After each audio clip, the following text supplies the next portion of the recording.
I don't know why I'm whispering. I'm sitting next to a giant microphone. Good afternoon, everybody. It's Wednesday. It's 12 o'clock, so that means it's time for the Busy Webinar. My name is Trigney. I'm the Director of Biz Development here at BusyWeb. With me, as always, is my faithful sidekick, Jenna. Say hi, Jenna. Hello. Today, we are going to be talking about the power of the inbox and talking about new and different uses for email marketing. What kind of new and interesting uses for email marketing do we have today for the crowd, Jenna? A whole lot. I don't know the specifics. Truthfully, you're the one doing the presentation. Oh, that's right. Excellent. I'm not in the know. Well, a couple of things before we begin. First of all, don't call us because Jenna and I are the only ones here right now. So if you want to call us, please call us after the fact. But secondly, if you see on your screen on the right-hand side, you'll see a blue column that says ask any questions here. Throughout the broadcast, Jenna will be monitoring the questions, and she will stop me and ask me any question that you ask. The goal of this is so that you can have this be an interactive experience with Jenna and I, and you can get the opportunity to ask and get any question you have answered. So how have you been since the last time we did this, Jenna? I've been good, just trucking along. Cool. Awesome. Well, let's practice this and see how it works. If you're out there in webinar land, let us know where you are just so we can make sure that the technology is working.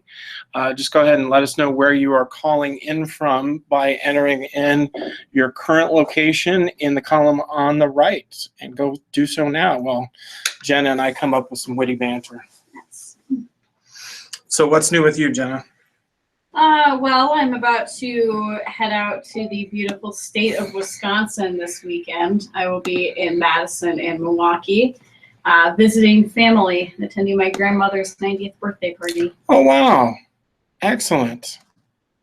That's very cool. My grandmother got to 102 before she finally passed away. That's pretty impressive. Right. She's a big Green Bay Packers fan, and when she turned 99, I had the team make her a jersey with the number 99 on it. And then later we had to get her another jersey with 100, and finally the team called and said, "Look, how old is this lady going to get? Because we're running out of space on a jersey."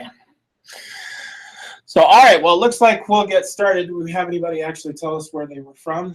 Not yet. Aww. I'm sure they're busy typing it in as we speak. Well, we'll just get started while they do that. We're going to go through a lot of information today. We're going to do it relatively fast. And so in our way of saying thank you, we can do one of two things. Number one, this webinar will be posted to YouTube immediately after this event. So if you feel like you missed anything, you can come around. Secondly, if you have any questions that we don't answer during the course of the webinar, please feel free and reach out to me. This is a picture of me with my contact information. I will be more than happy to help you any way that I can and answer any question that you might have. So let's get started. First of all, who are we? For those of you who haven't come to our webinar before, we are a full-service digital marketing agency. We're based in the northwest suburbs of the Twin Cities in Minneapolis. We do everything under the sun, from creating a great digital footprint to social media, search engine optimization, email marketing, and anything in between. If you have any of those concerns, if you have something that you'd like done, if you'd just like a simple review of the process and a review of what you got, we'd be more than happy to talk with you. So before we get started, since we're talking about email marketing, I wanted to make sure that we were all on the same page and clearly make sure that we're all clearly talking about the same thing. So let's ask the question first. What exactly is email marketing? It's delivering professional email communications to an interested audience containing information that the recipient finds valuable that looks great in any inbox. So I highlighted a couple of words here that are particularly important, that as we go through this is going to be very important to clear. Number one, professional. Having a silly email is not going to help. Number two, interested audience. If you've ever gotten an email saying from somebody who lives in Africa saying that if you give their bank account, you give them your bank account, they'll give you $8 million, that's actually an illegal email that they have violated the law by sending to you. So, thirdly, making sure the information that found is valuable and that it looks great. You want to make sure that all of your audience has the same experience no matter how they're looking at it. So why is this important? Well, and what can it do for your business? It drives revenue and it drives profit. By and large, you're going to see a tremendous return on investment through email marketing that you will not see statistically on just about any other form of marketing that you can do. It can also increase and create awareness of new and interesting things that you're doing. If you have a continuing evolution of inventory, or if you're constantly putting out new and interesting things that you want your audience to know about, email marketing is a fantastic way in which to do that. Finally, it can help you repeat business. The easiest way for you to continue to work with the clients that you have is to remind them of the great experience that they've had with you, and ask them for repeat business and ask them for referrals. Email marketing is a wonderfully great way to do that by making people feel special. And we'll talk a little bit about that as we get to go again. So the strategies and tactics that we're going to talk about today will help you harness the power of the inbox. I said again, because this is kind of a sequel to a webinar that Dave, our fearless leader, did recently called The Power of the Inbox. And that's a great webinar in which some of this is based, but if you want to start at ground zero, I'd encourage you to do that. So let's go back and do it one more time. So what are we going to talk about today? Well, I'm going to talk a little bit about a proof of email marketing. Why exactly is this going to help? And what exactly are the fundamentals of email marketing that will ensure a success across the board? Then I'm going to share some new uses that you probably haven't thought about, including new ways to grow your list, new ways to use email marketing for business, and for enticing new and returning people to come into your place of business. Next, we're going to talk a little bit about tracking your results to make sure that you are successful. And then finally, we'll put it all together. So before I go any farther and start talking about why email marketing, Jenna, do we have any questions? Or anybody willing to tell us where they are at in the world? Nope, doesn't look like it. Oh, perfect. Just as a reminder for those of you who jumped on a little late, there is a column on the right-hand side of your display that you can ask any questions that you might have, and Jen and I will do the best we can to try and answer them in a timely fashion, and even more importantly, we'll even try and give you the correct answer. So let's talk about email marketing. Question for you, Jenna. What's the #1 app on your smartphone? Well, I'm going to guess, because we're talking about email, that it's probably the mail app. No, that's incorrect. It's actually Angry Birds, but oh wait, hold on. I'm getting yep, and it is in fact email. More than half of all emails are opened on a mobile device, either on a phone or on a tablet. So more people actually own a mobile phone in the world than own a toothbrush, which means that there's huge opportunities for success through email marketing. And I just heard Jenna say behind me say ew. That's actually true. There are 4.9 billion people with smartphones in the world, and there are 4.6 billion toothbrushes. That is sad. So please brush your teeth, people.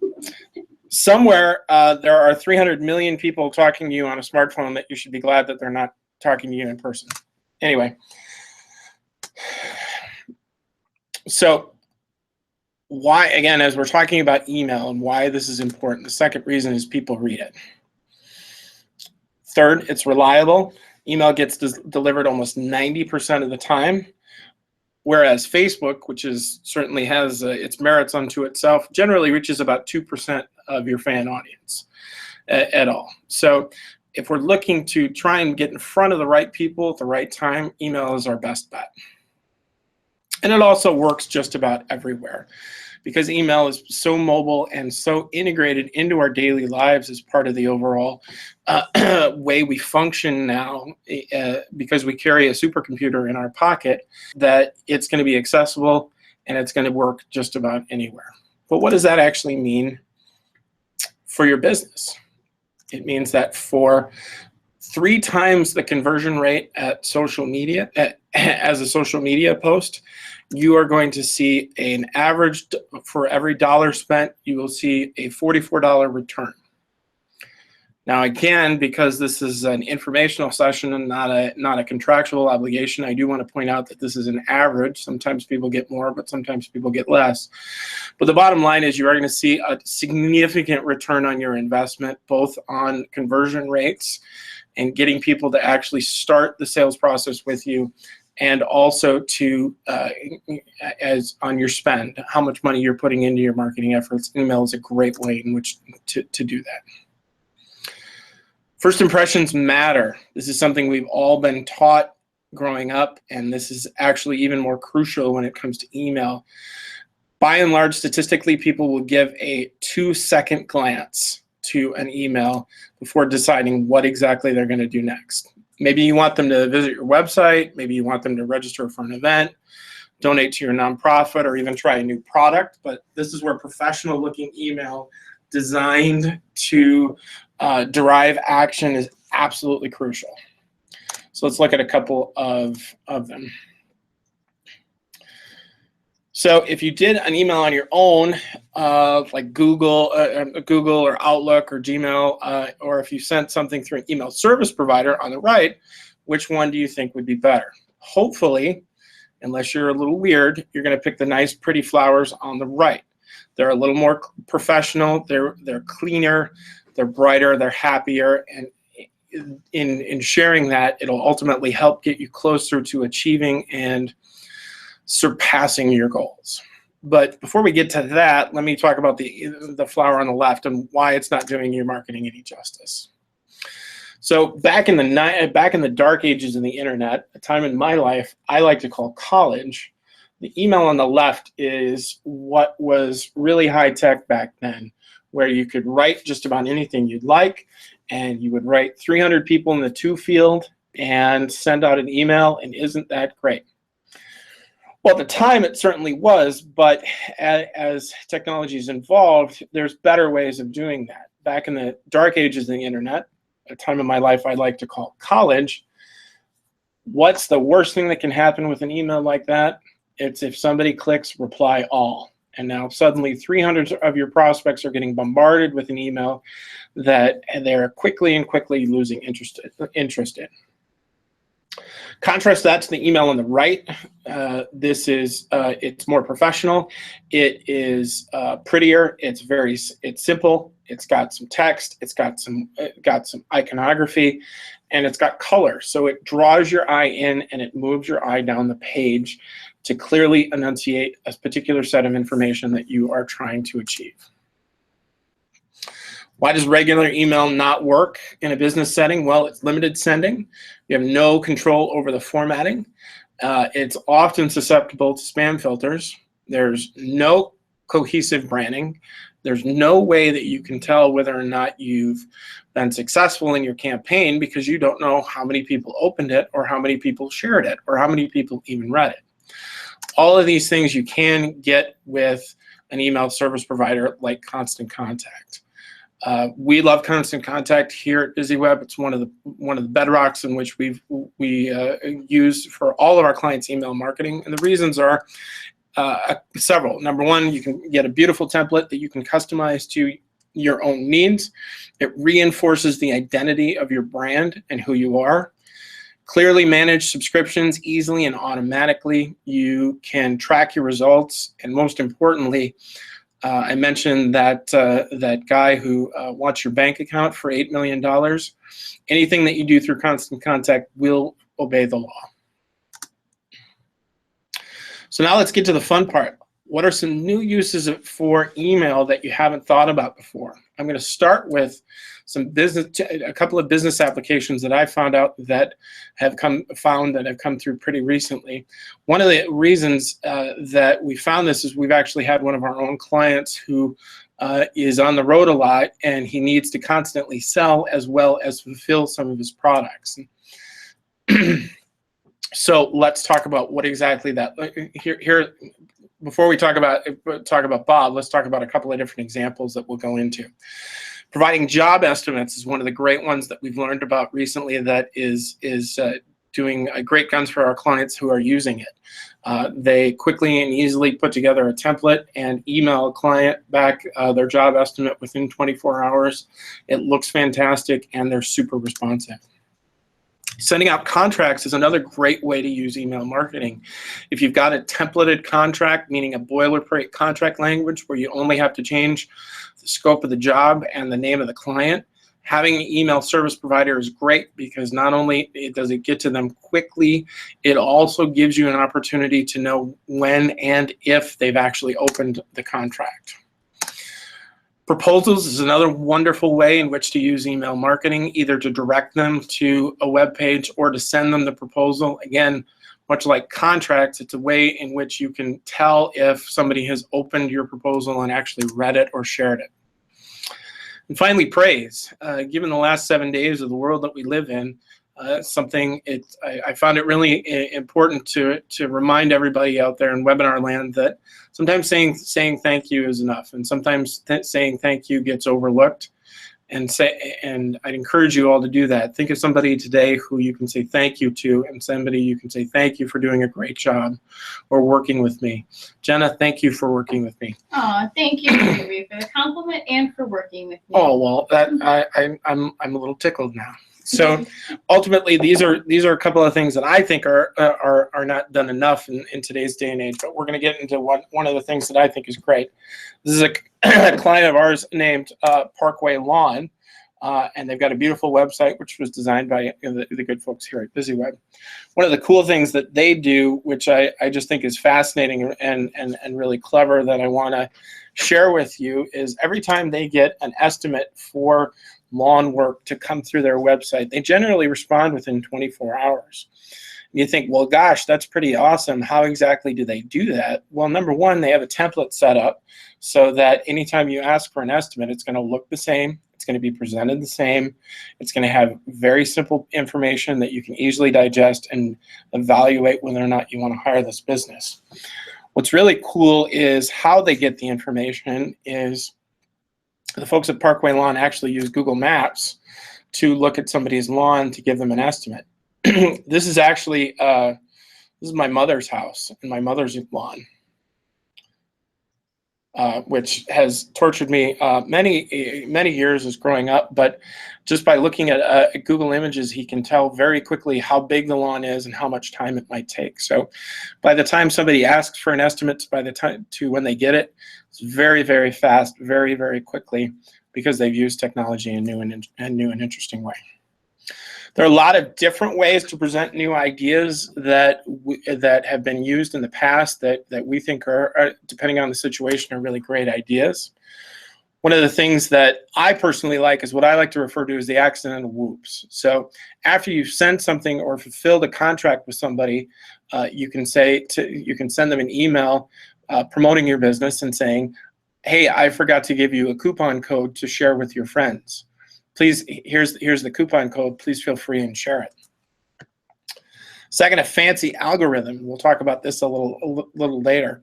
A lot of times, especially with video service providers like Netflix, they'll talk about their fancy algorithm that is recommending the next thing for you to buy or for you to watch or engage in. Well, you don't necessarily need a fancy algorithm as much as you need to tell people, hey, I'm still here and I still want to work with you. Subliminal correctness is one of my favorite ones that I'll talk about in just a minute. And then finally, an actual, tangible, physical raffle. One of the things that annoys the heck out of me is when I see a raffle online, I never see who the winners are.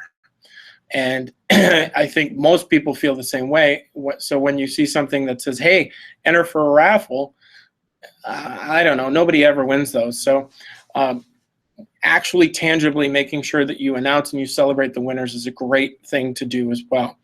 If you go to our website at busyweb.com, you'll see that we're running a marketing campaign right now for some special events that are coming up later this month.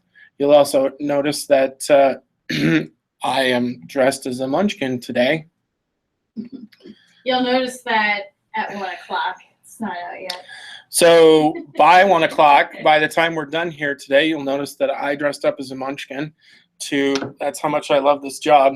and I had a very, very large lollipop. But ultimately, we are giving away. If you go to our website and ask a question, we make sure that every day as we're giving something away, we announce who the winners are.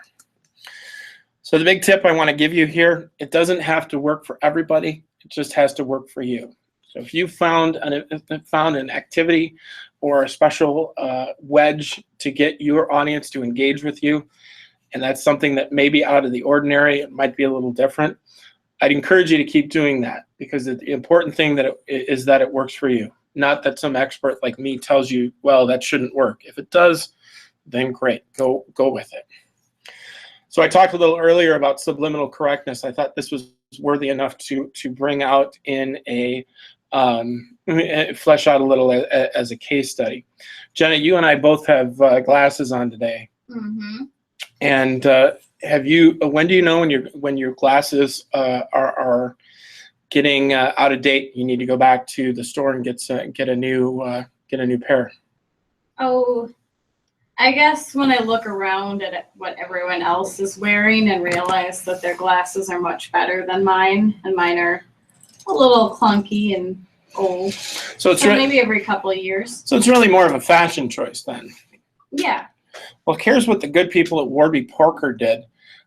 They actually created an email campaign that as you went down the page, the font kept shrinking down and down and down, so that by the bottom of the page, you will have had 20/20 vision in order to read the whole thing. Which, from a subliminal standpoint, shows you that, hey, if you can't read the bottom of the page, maybe it's time for a new set of glasses, which I just think is a tremendously clever idea that I wish we had thought about. Second, I talked about this a little earlier, the fancy algorithm. This happens all the time where you hear somebody talking about a really neat algorithm that they have to create some interesting and useful uses for you and that are customized just for you.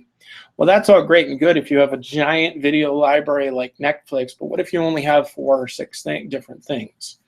Well, number one, it doesn't have to be a fancy algorithm as long as it's an algorithm of 1 + 1 = you. So if you've got something that you want to push, you can share that same similar type of wording and share that same typical type of information to make your customer and make your audience member feel even more special. By and large, whatever you do and whatever interesting way in which you are communicating with your audience, don't forget you need to give them a reason to join your list, and you need to keep them reading your emails over and over and over again.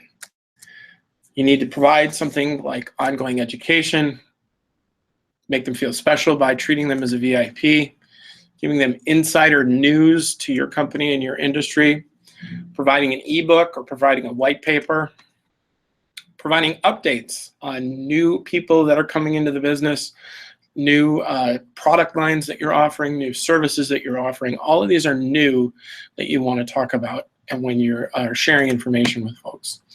Or even a discount. I even bought something today online that I called and asked for a discount ahead of time. They didn't have one, but I needed the product anyway. But if they offer me a discount next time, you better believe that I'm going to come back. Why am I talking about this? It's because the #1 reason for an unsubscribe from an email list is irrelevant content.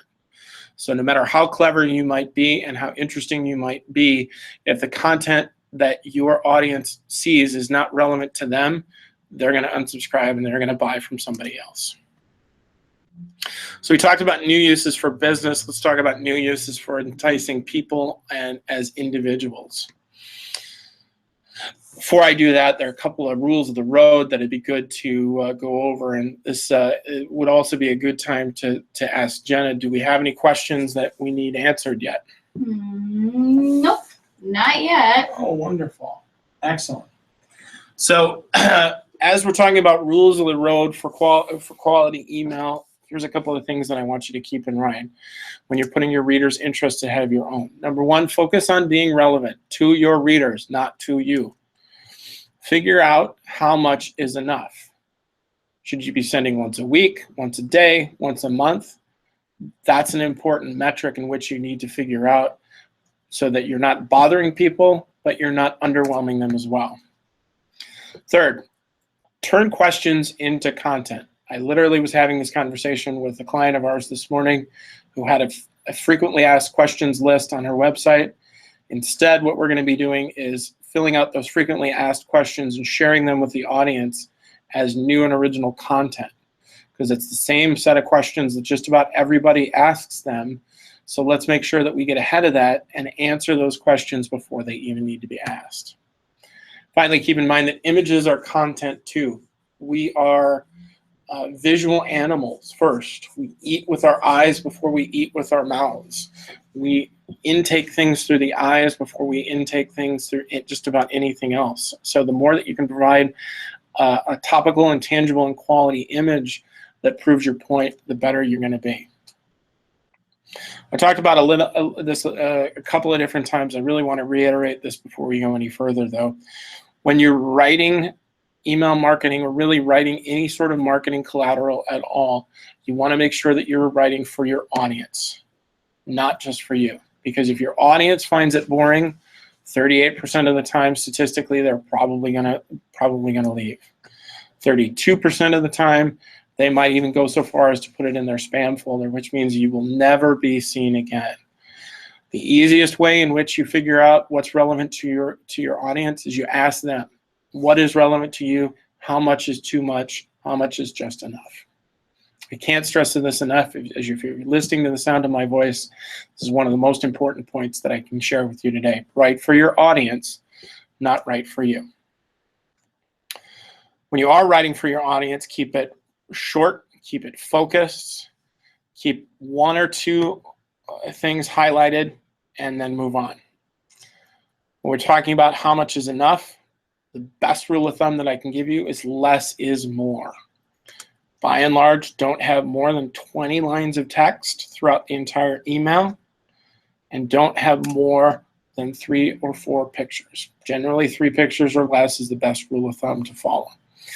The reason is anything more than that, and your audience is going to be exhausted just by looking at it. They're going to think, oh my goodness, this is too long. I will read this later, and then they never actually come back and read this later. But if it's easily digestible on a visual standpoint, it will actually be digested and read, and the action that you want to have taken actually taken. We also want to make sure that we don't provide a ton of links to other things. Again, when we're sending out an email communication, we want somebody to take one action. We don't want them to take many actions, because that's a springboard for unhappiness. It just will not happen. Instead, keep in mind that one click, generally going back to your website, is probably the best idea. 2 clicks, okay. 3 or 4 or 5 or 20 means that nobody's going to take an action because they don't know what to do. I know that sounds a little strange, but it really is. If you're giving somebody a wealth of choices, they are not going to choose what you want them to do, which is the entire point of the enterprise in the first place. Talked about this a little earlier. Let's actually look at this in practice about turning questions into answers. So here's a couple of things that we've been working on lately for clients over the last 6 months. How do I ensure my pipes won't burst this winter? Or can I deduct mileage from my taxes when I volunteer? Or simply, how do I get more people to come to my event? What Jenna and her folks did changed that into content, creating a wonderful email that said, here are 5 ways to protect your pipes this winter. For those of you in the sound of my voice who are not living in the northern climate like we are in Minnesota, this is an actual problem. When it comes to the mileage question, we turned it into top 3 mileage deduction questions and answers. And finally, with the simple question, how do I get more people to come to my event? Here's a top 10 list on how to increase event attendance. We can do top 10 lists now that Dave Letterman is retired. Remember, images are content too. And we talked about this a little earlier, and I want to reiterate the point. 90% of information processed by the brain is visual. So you could have the most brilliant content writer in the world, but at the end of the day, if it's not an appetizing looking read, people will not read it. When you communicate through content, you want to make sure that you do follow a couple of rules of the road. You want to make sure that your images are clickable. I can't tell you how many times I've looked to buy something and then I click on the picture and it takes me to a picture that I just looked at. Including images, you want to make sure that if somebody clicks on that image, it takes them somewhere. Keep your key action line above the scroll. You can see on the example that I provided here, the call to action is to view listings for rent, and the call to action is actually above the scroll line. And limit the choices. In this particular offering that I'm showing you here, there's one choice. That's it. There's not two, there's not five. I'm not showing you all the listings. I want you to click here to view all the listings. Here's a simple recipe for success. This is what we would consider a really effective email campaign. It's got a single column template. The reason we want to do that is to make sure that it's accessible for mobile devices. It's got fewer than 3 images. In this particular one, there's only 2 images. There's fewer than 20 lines of text. There's not more than 3 to 5 links. Generally, there's only 1 or 2. And the key action is above the scroll line. In this particular example, we want somebody to sign up for a yoga class today. So now let's move on and talk about how to grow your list in new ways. We've talked about kind of the rules of the road for creating an email, but then how do we grow our list and send it to a much larger audience? Well, there's a number of different ways to do that, and we offer a number of different webinars that offer some suggestions on how to do that. I'd encourage you to go back to our YouTube channel and check it out to see what you can find of what I would consider the 101. But here are some examples that we found that a lot of times people miss. Number one, asking the simple question of your audience, what's in it for me? What are you giving me that I don't have? If it's a simple informational email, make sure that it's interesting, make sure that the information is valuable and that your audience finds it as much. Second, offer text to join, because millennials are spending so much time on their phones and wanting to make things as easy as possible.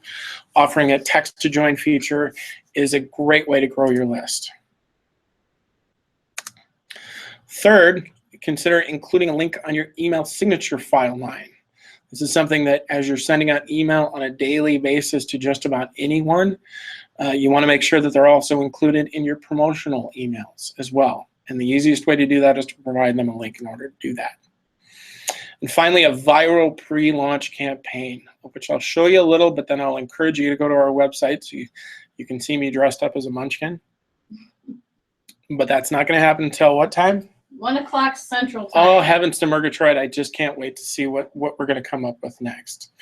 So here's a couple of examples that I think are really important, and I used our own examples in order to do that. So if you text your email address to 22828 and you text the word busy, then we will get your email address almost immediately, and you'll almost immediately be added to our list. Again, just something as simple as 22828, text the word busy and then your email address, and boom, you're on the list. I'm going to give you 30 seconds to do that now. If you want to pull out your phone and give it a shot, again, 22828, text the word busy and your email address.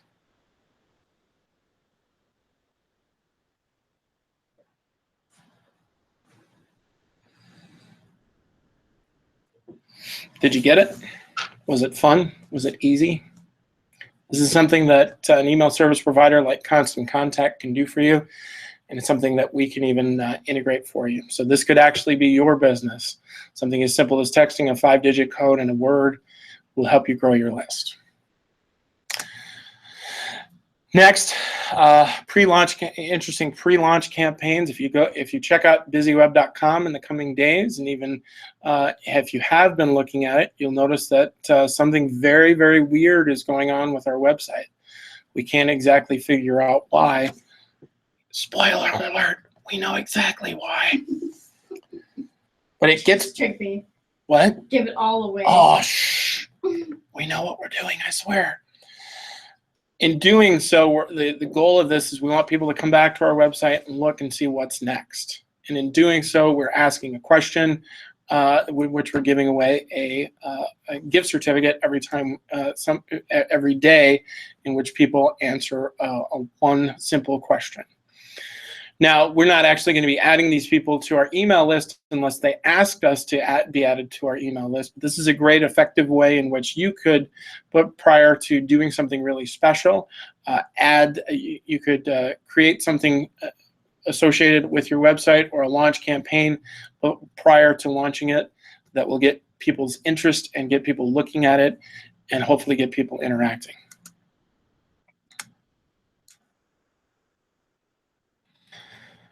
As we're talking about how to get people to do what we want them to do, we can entice them to do things by making them actually feel things. I, above anybody else, love to feel like I'm valued, and I love to feel that I am felt like somebody else thinks I'm important. So anytime I get a special deal coming through my email, I'm absolutely going to look at it. Next, being irreverent. I always enjoy a good, irreverent, funny, clever email, of which I'm going to show you a couple. And then good retention strategies, of which I'm going to show you one of those as well. So when we're looking at irreverence and something interesting, this is a office supply company that I got an email from. They were having a big sale on file cabinets, and so their clever title was "Let's Hold Handles." I just thought it was a stitch, and even though I didn't really need a file cabinet, I actually considered it for quite a bit. Here's a great example of a customer retention strategy. This is a company that is a cycling company, that one of those spin class places. And so this was an email that they sent out that encouraged people to come back because their membership was expiring. So even providing something as simple as a friendly reminder in a new and interesting way is going to help you continue to keep the business that you've got. And then on the irreverence front, one of my favorite is this one for a hairspray called Triple Sec. They send out an email saying, "Hey bartender, make it a triple." Now, of course, most bartenders shouldn't give you a triple in one glass, but it captures your eye, it makes you look at it and think, "Hey, what's that? That seems different. I want to learn more about that." Whatever you do and whatever works for you, keep having it work for you and keep having it be great for you. But the bottom line is you want to give people 4 different reasons to pay attention. You want to make sure that you're a recognized sender so they know who you are. You want to make sure there's a compelling subject line included in the email. And we've done a lot of webinars about that. If you're curious about it, I'd encourage you to talk to me after the fact, after this webinar, or even reach out to me via email. It has to be timed well as well, and it has to have easy social options. It seems like a daunting set of things, but it's actually fairly easy as long as you approach it from the idea of providing great content to your audience at the right time and making sure that they know it's coming from you. When people are looking at an email, about 1/3 of them open an email based exclusively on the subject line. Whether or not they're reading on a desktop or a tablet or a smartphone, there's so much competition for our attention these days in our inbox. It is overwhelming unless it's an interesting subject line. And then 35% of people will not continue reading an email if it's not interesting. So how do we answer the question, is it worth reading at all? Here's what I would suggest. Identify your purpose. Be clear. You can be just a hair clever. Like this particular yoga studio is called Half Moon Yoga. And remember that size matters. Too much is a good thing when it comes to email. Keep it short, keep it very, very simple. Have your subject line be no more than 30 to 40 characters max. No more than 6 to 10 words. That doesn't mean you have to have exactly 6. Doesn't mean you have to have exactly 10. This is a guideline and a range. And make sure you control the pre-header text. That's the stuff that the gobbledygook that comes ahead of time with an email. So make sure that you can control that as well. Make sure you choose the words that you use very, very carefully. I put a lot of words up on the screen here that we all get emails from all the time, and they are overwhelming. A lot of these words have been identified by the email community as spam type words. So for instance, I would tell you that unless you are starring in a telenovela, you do not need to use more than one exclamation point when sending an email. Having a lot of these words work together will get your email service provider take a second, third, and fourth look to consider whether or not it's spam. There are ways in which you can say these words without saying these specific words. I encourage you to think about that to make sure that you are not using the technology poorly. Next, we want to make sure that we include social share buttons. In doing so, that helps increase a click-through rate by almost 160%. What exactly do I mean by that? There's two types of social share buttons. Number one, you want to make sure that anytime you're sending your audience an email, that your social media buttons are included. But in addition to that, you also want to give the end user the opportunity to share with their social network. So you need to have two different kinds of social buttons. Finally, as we're wrapping up, it's important to actually track our results. This is one of the keystones to the value of email marketing on the whole, and we're going to go into it just a little. When you use regular email to communicate to your audience, how do you know how many people who read your last email? How do you know how many people stopped opening your messages entirely? And do you think those questions are important when deciding how to proceed with your email marketing? The answer, of course, is yes, because instead of shooting in the dark with a new idea and hoping it works, looking at your email metrics can actually shed light on your strategy. And in a few minutes, you'll be able to understand if it works or not, because you look at what metrics really matter when analyzing whether or not you've achieved your goals, and how to use data to make real marketing decisions. And then finally, the importance of focusing on the click-through is one of the great metrics of success. What do I mean by click-through when I say click-through? Well, just looking at an email is not enough. We want somebody to actually take an action and click on something within the context of that email and the body of that email. Then we've really started the engagement process. But just seeing something is the equivalent of driving down the highway and seeing a billboard. It's going to go in one ear and out the other. We want people to actually take tangible action and move forward. So making decisions based on low metrics, well, if you've got a low open rate, the question you want to ask is the from name exactly the most recognizable? Is the subject line interesting? Are you sending the emails in a timely fashion? If you've got low clicks, I would encourage you to ask yourself, do you have a strong call to action? Are you keeping the email short? And are you sending targeted emails to interested parties? Meaning, if somebody was sending me an email for, I don't know, ballet tickets, I actually like the ballet, so that's probably a bad example. But you want to make sure that the people who have identified being interested in a specific area, that's what they're getting emails from, not something that they haven't shown any interest in. So when you make decisions based on high metrics, high open rate will demonstrate that you found a really great time in a day to send on an email. You've identified some key keywords that your audience is truly interested in, and you've even identified some super fans, people who are going to open and respond and act on an email every time you send it. If you get high click rates, that means that you've provided some links that stand out. You're offering links to your preferred content and ideally driving people back to your website. And you even know who your super clickers are, those people who are going to click on something every single time, no matter what. So let's take a break here, and let me ask Jenna, do we have any questions from the audience that we want answered?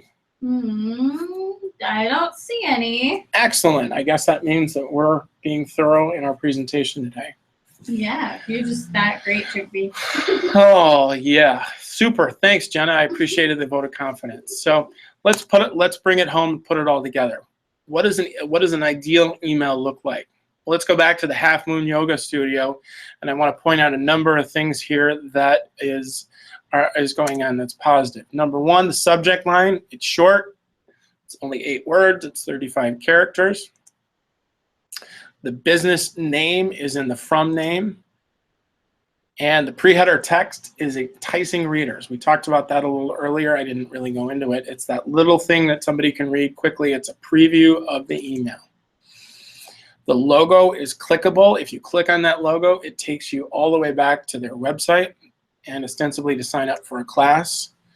And there are three or fewer images in this. In this particular instance, there's only the 2. Below the scroll line, there's a lot of really good stuff going here too. There's only about 20 lines of text throughout the entire email. There's a clear call to action because of the color change where it says sign up today in purple. And there's only that one click. You've only got that one choice to do something or not do something. We aren't providing 6 different choices. We're only providing the one. The brand colors are there, so if you see that that the colors are consistent, so that helps people identify who they're dealing with. And the social media buttons are at the bottom. The only thing that we would want to see differently is adding social share buttons so that the audience can share with their friends and their family and their social channel as well. So as we're wrapping up, I want to give you one last thought to keep you entertained until Dave comes back next week. Small business marketing is nurturing relationships, it's delivering on your promise, and it's getting measurable results. Email marketing and new and interesting ways of using email marketing achieves that for you, but at the end of the day, the hustle and the work that you put into your business is going to achieve results too. Email marketing can absolutely help with that. If you're interested, I'd be more than happy to chat with you later today. So there are a couple 3 steps to get started if you're interested in taking this. Number 1, get your contact list together. Even if you don't think you have that many contacts, everybody has at least 100 contacts in their email list, in their email box. Create an email and send it. See how it works. See what works and what doesn't. Just get started. The sooner you start running the snowball down the hill, the sooner you're going to realize a lot of really great big profits. You really can do this. This really is an easy process to do. It does take time, but measuring your marketing and measuring your results is something that's absolutely going to be critical in your overall small business success. You can do this. And here's even a picture of the Half Moon Yoga Studio. So as we're wrapping up, if you're interested in coming to more of these trainings, you can go to busyweb.com/events, and you can see what we're going to be talking about the rest of the busy webinars for the rest of the month and every Wednesday at noon. If you're interested in actually signing up and trying this email marketing program that we're talking about, you can do so 60 days for free, absolutely free, by going to busyweb.com/cc. I also included a link here from Constant Contact Marketing Resources. So if you're not really sure if you want to get this started or if you want to learn more, you can definitely do so. So thanks again, everybody, for coming. One final thing before we sign off. If you are interested in having us run an audit on your digital footprint, meaning your website and your social channels, that's something that we offer absolutely for free. And all you need to do is go to busyweb.com/buzz to fill out a quick form, and within about a minute worth of time, you will get a 12-page report telling you everything that you're doing really well and everything that you can improve upon. It's a great resource if you're thinking about making a change to your email, to not only your email marketing, but your digital footprint as well. It'll help you, give you a baseline to understand what you need to do to really achieve even greater success than you've already had. So that's our show for today. Jenna, thanks again, and thanks as always for joining me. Yes, thank you for inviting me. And thanks everybody for joining us. I believe Dave will be back next week. Yes, he will. Excellent, and we'll see you next week at Wednesday. Bye, everybody.